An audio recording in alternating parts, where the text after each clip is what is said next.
रात के 12 बज रहे थे। शहर की सबसे ऊंची इमारत की 20वीं मंजिल पर खड़ी नायरा कपूर खिड़की से नीचे झिलमिलाती रोशनियों को देख रही थी। हाथ में वाइन का गिलास था, लेकिन आंखों में खालीपन। टीवी पर खबर चल रही थी। नायरा कपूर, इंडिया की सबसे युवा बिजनेस वुमन, जिन्होंने 25 साल की उम्र में 100 करोड़ की कंपनी खड़ी की। कमरे में तालियों की गूंज थी, पर नायरा के दिल में सिर्फ सन्नाटा। वह बुदबुदाई, काश तुम आज होते आर्यन। 3 साल पहले की बात है। वो दिल्ली यूनिवर्सिटी में एमबीए की पढ़ाई कर रही थी। आर्यन वही कॉलेज में जूनियर था, सीधा साधा, मेहनती और हमेशा मुस्कुराने वाला। पहली बार जब नायरा ने उसे कॉलेज कैंटीन में देखा, वह दोस्तों के साथ गरीब बच्चों को खाना खिला रहा था। वो नजारा नायरा के दिल में उतर गया। कुछ ही दिनों में दोनों में दोस्ती हो गई। आर्यन हमेशा उसे हंसाता और नायरा उसकी सादगी में खो जाती। एक दिन आर्यन ने मजाक में कहा, नायरा, तुम एक दिन करोड़पति बनोगी और मैं तुम्हारा चौकीदार। नायरा हंस पड़ी। अगर ऐसा हुआ तो मैं तुम्हें अपनी कंपनी का सीईओ बना दूंगी। उन्हें नहीं पता था कि यही बात एक दिन सच और दर्द दोनों बन जाएगी। पढ़ाई खत्म होने के बाद नायरा को कोई नौकरी नहीं मिली। घर की हालत खराब थी। पिता रिटायर हो चुके थे और भाई पढ़ाई कर रहा था। नायरा ने ठान लिया, अब मुझे कुछ बड़ा करना है। उसने एक बिजनेस आइडिया पर काम शुरू किया, इको बैग्स, यानी प्लास्टिक के बदले पर्यावरण हितैषी बैग बनाना।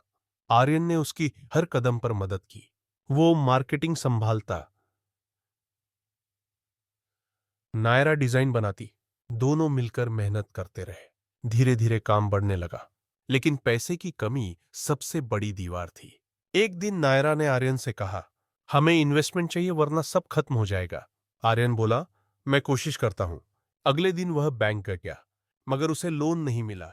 नायरा का हौसला टूटने लगा। उसी समय एक बड़ी कंपनी के मालिक मिस्टर खन्ना ने नायरा से मुलाकात की। उन्होंने कहा, मैं तुम्हारे आइडिया में 50 लाख रुपए लगाना चाहता हूं, लेकिन एक शर्त पर। क्या शर्त? तुम्हें अकेले कंपनी की डायरेक्टर बनना होगा।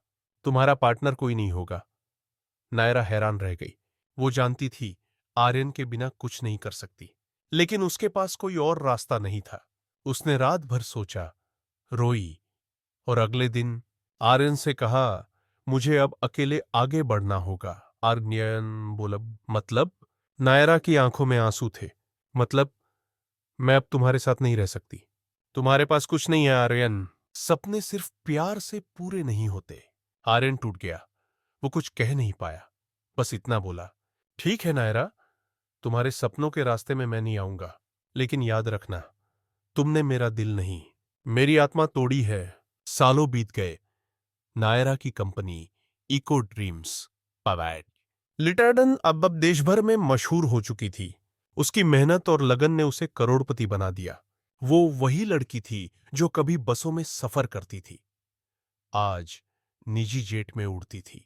लेकिन जब भी वो अपने ऑफिस की खिड़की से बाहर देखती, तो उसे आर्यन का चेहरा याद आता। वो मुस्कुराता हुआ लड़का, जिसने उसके लिए सब कुछ किया था। एक दिन शाम को उसके ऑफिस में वो एक पुराना लिफाफा आया। भेजने वाले का नाम था आर्यन कुमार। कांपते हाथों से उसने चिट्ठी खोली। प्रिय नायरा, जब तुमने कहा था कि तुम आगे बढ़ना चाहती हो, मैंने तुमसे कोई सवाल नहीं किया। मैं जानता था कि तुम्हारे सपनों को उड़ान चाहिए, लेकिन मैं भी ये जानता हूं कि जब इंसान आसमान छूता है तो उसे जमीन की जरूरत और बढ़ जाती है। मैं आज भी उसी जमीन पर हूं जहां तुमने मुझे छोड़ा था, और तुम्हारे लिए हमेशा वही आर्यन रहूंगा, वो लड़का जो तुम्हारे सपनों में यकीन रखता था। तुम करोड़पति बन गई और मैं तुम्हारे नाम की दुआ करने वाला फकीर बन गया। अगर कभी वक्त मिले तो उस पुल पर आना जहां हमने पहली बार बारिश में भीगकर हंसी बांटी थी। आर्यन नायरा की आंखों से आंसू बह निकले। वो उसी पल अपनी कार में बैठी और उस पुराने पुल की ओर भागी। रात थी, हल्की बारिश हो रही थी। पुल पर वही पुराना पेड़ था, पर आर्यन नहीं था। पास की एक बूढ़ी औरत ने कहा, बेटा, उस लड़के की 2 दिन पहले ही तबीयत बिगड़ने से मौत हो गई। वो रोज यहां आता था, किसी का इंतजार करता था, नायरा वहीं जमीन पर बैठ गई, रोती रही। आर्यन, तुमने कहा था मैं करोड़पति बनूंगी, लेकिन तुमने नहीं बताया था कि इसके बदले मुझे तुम्हें खोना पड़ेगा।